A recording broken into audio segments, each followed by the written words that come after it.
8 Nightfarers, each with their own starting unique weapons, abilities, playstyles, and more. Which one should you pick? What do we know about that secret 8th Nightfarer? Well, let's cover all of that and help you make a decision. Let's go. Let me know in the comments who you are picking. We will start with Wylder. Now, Wylder is kind of like the vanilla ice cream option in Elden Ring Nightreign. He's solid, but he's no chocolate chip cookie dough. Wylder is an all-round hero that can fulfill different roles, but doesn't specialize in any one thing like the other Nightfarers. Wylder starts with a greatsword that has the weapon skill stamp upward cut on it, which will brace yourself in a low stance, and then you will slice upwards, knocking enemies off their feet for the smaller enemies and dealing a solid amount of damage. And the small shield, which has buckler parry, so you can deflect attacks and then follow up with critical hits.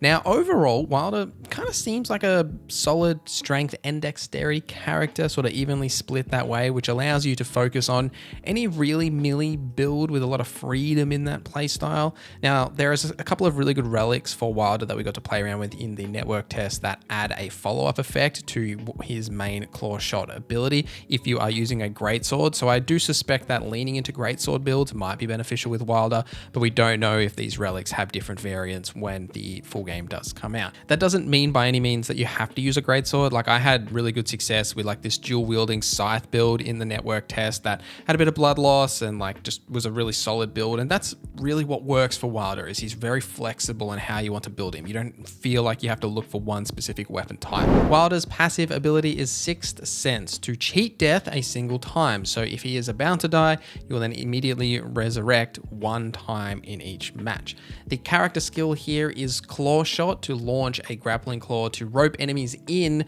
or move swiftly by retracting. So you can use this to hit a larger enemy, which will pull you into them, or if you hit a smaller enemy, it will pull that enemy towards you.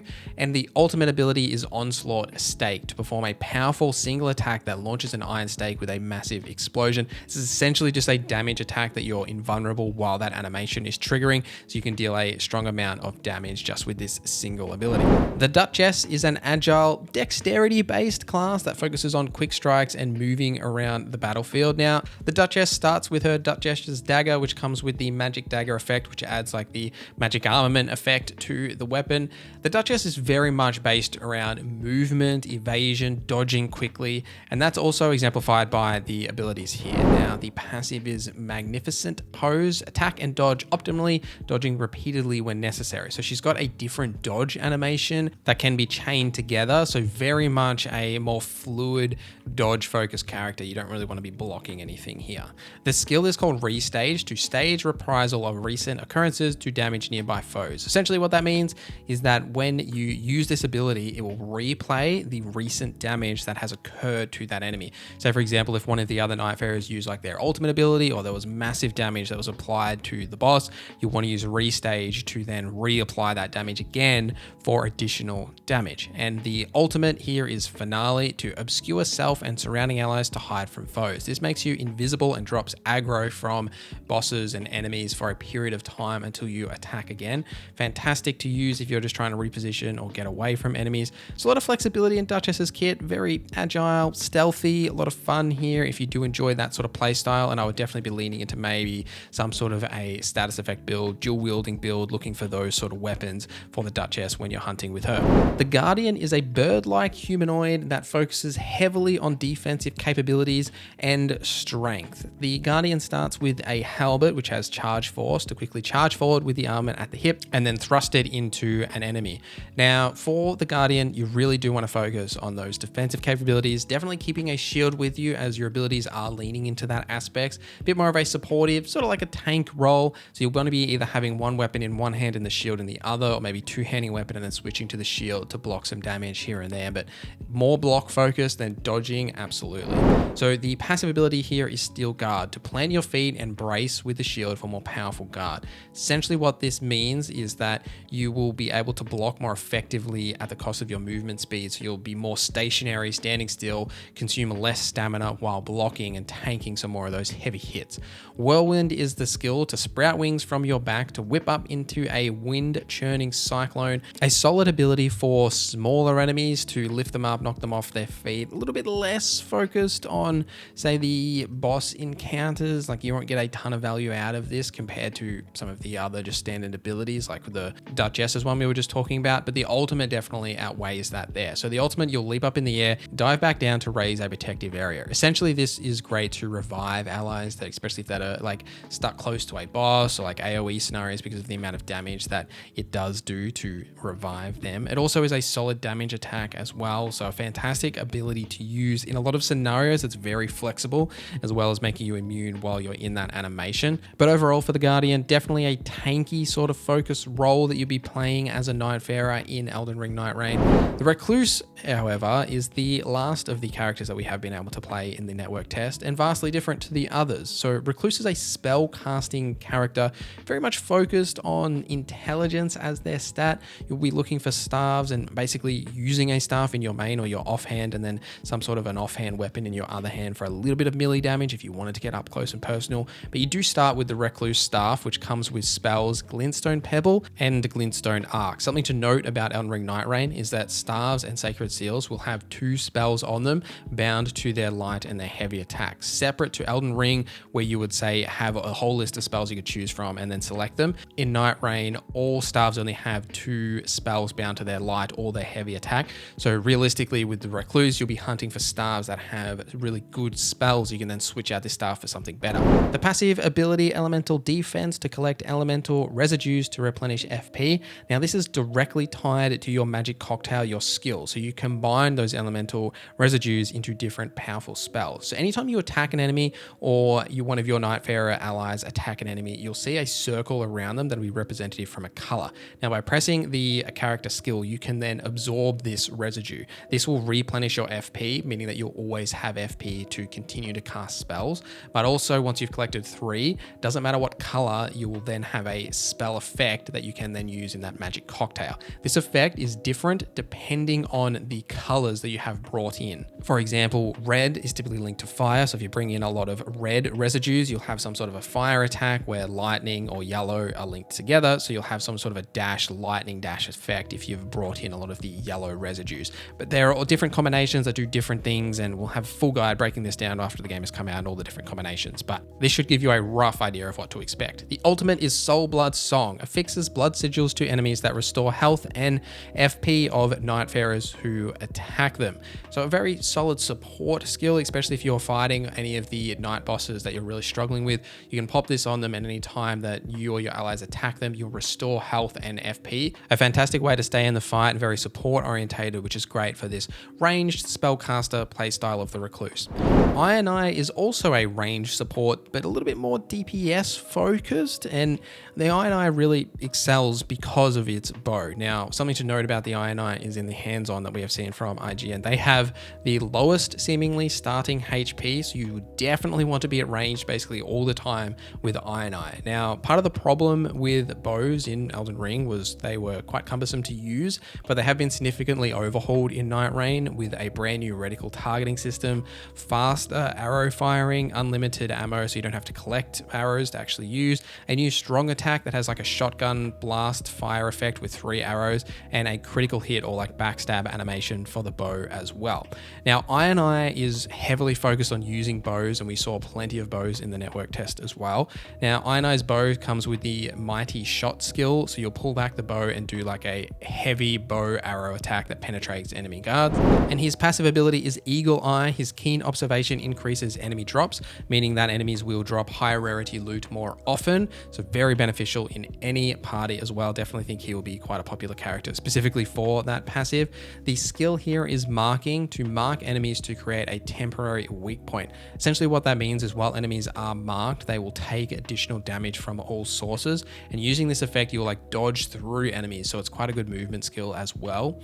The ultimate is Single Shot, shoots a supersonic arrow that pierces any defense. This is a massive, essentially souped up mighty shot that fires a gigantic arrow that pierces through basically every enemy and does insane amounts of damage. But overall, with the Ironeye, your main focus is going to be absolutely on staying in range, shooting arrows at enemies, and to revive allies, as because you're at range, it'll be much easier to revive allies, similar to Recluse, with some strong supporting abilities that will definitely be valuable in any party. The Raider is a heavily offensive focused, strength-based Nightfarer, whereas you've got the Guardian that's much more defensive. The Raider is basically the opposite. You start with a Great Axe, which is a big two-handed weapon that you'll be swinging around at all your enemies. It comes with the Endure skill, which when you use this, it will briefly protect you from damage taken and boost your poise, so you'll take less damage. Very similar to his skills, which we'll get into in a little bit. But as the Raider, you'll be on the hunt for the biggest weapon possible to swing at enemies. A lot of those slower attack animations from those massive Great Axes and Great Swords and everything is basically what you'll be using as the Raider. The passive ability here is Fighter's Resolve, so you cannot be knocked down whilst using the Retaliate skill. And that Retaliate skill is a vigorous punch that staggers even the largest enemies. Now, if you tank a hit while you use this skill, you'll then retaliate, which is why it's called Retaliate, to do like a massive follow-up like punch animation attack. The ultimate is Totem Stellar, summons a giant tombstone that deals damage and boosts nearby allies. That boosting is a damage buff, and it can be used as a platform. So something like Ironeye or Recluse, something like that, could say climb that to get away from the enemies and attack from range, especially for Ironeye. So a lot of benefits and a little bit of support there with the tombstone, but mostly that boosting allies and the damage focus is probably why you'll be using that as the Raider. The Executor is one of the remaining question marks about the Nightfarers in Elden Ring Nightreign. We know a little bit about this class, but not as much as the final one. So the Executor we have seen a little bit more of in basically all the trailers, but never anything specific or hard about how this character actually operates, what their kit is, but there's a lot that we can gain from what we currently know. So they have a parry mechanic similar to the deflecting hard tier from Elden Ring DLC, or say Sekiro as like a parry system. They are seemingly heavily focused on parrying these attacks, whether that boosts their skills or just deals damage in its own way. We don't exactly know the full explanation of the kit. I do tend to believe that there's some sort of a holy damage influence here because of the way that the weapon glows gold while parrying. And then it also seems like maybe if you think about how we've talked about these other characters, you've got, say, a strength-focused character, you've got a ranged DPS bow user, you've got an intelligence-focused character with the Recluse, you've got the dual-wielding dex-focused Duchess, you've got the general Wylder playstyle. It feels like we're missing some faith-focused characters, and it wouldn't surprise me if this is more of a melee, strength, and slash faith damage sort of focus playstyle, but parrying's definitely the focus, and we do know that the Executor starts with a katana, and that's basically all the hard information that we do have for this character. But I would tend to believe that their abilities, the passive, character skill, ultimate, will all lean into that parrying ability, potentially sheathing the sword to deal some sort of an attack or activating some sort of like harder parry to like power up to deal counter attacks. Just speculating here, but we'll definitely have more info once the game comes out, and I'll have plenty of guides for you.